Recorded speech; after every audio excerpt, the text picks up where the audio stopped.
समीर, काय काम करतोयस? पावसाची तयारीच चाललीये. पण पावसाळा तर अजून 3-4 महिने दूर आहे. पावसाळा असेल दूर, पण त्याची तयारी करायची हीच वेळ आहे. अच्छा, म्हणजे वृक्षारोपणाची तयारी. बरोबर. पावसात जर झाडं लावायची असतील तर आत्ताच रोपं तयार करावी लागतात. वर्षभर आम्ही बिया, कोळी जमा करतो.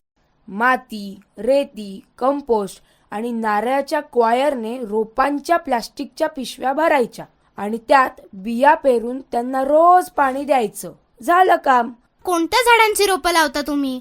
आपल्याकडे आंबा, नारळ, जांभूळ, कडुनिंब, साग, वड, पिंपळ, शेवगा, चिंच, अमलतास, कडुलिंब, आवळा आणि इतर अनेक देशी झाडं आहेत.